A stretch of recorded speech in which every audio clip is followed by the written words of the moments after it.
Ma tileletik abdi ukur nyieun kasedih, tibu budak abdi ngan masihan kasusah. Tapi emma tetep mika asih, tapi emma tetep mika nyaah. Ma ayeuna abdi geus gede, asa can pernah abdi mulang tarima.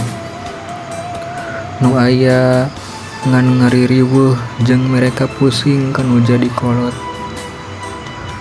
Ti alit abdi sok dipangku ku emma, dibelai ku pananganana.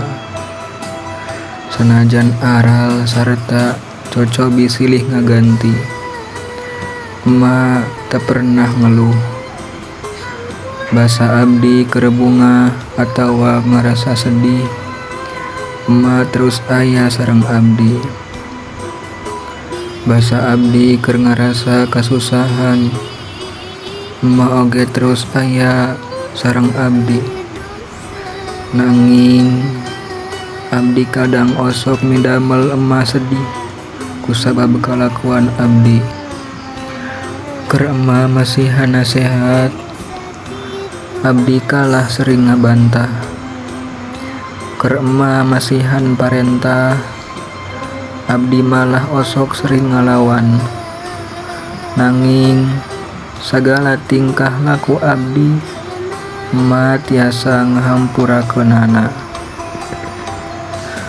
Hatur nuhun pikeun keikhlasan emma, keikhlasan pikeun ngadidik sarta ngagedekeun abdi satulus hate.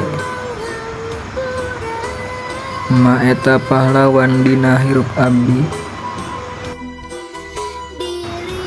Gusti Nu Maha Agung, kabulkeun doa abdi. Nu lemah ieu pikeun emma abdi. Abdi hoyong ngabahagiakeun di jalan anu halal, ridho sarta pangestu Gusti. Abdi hoyong anjeunna dipika nyaah ku Gusti. Hatur nuhun emma.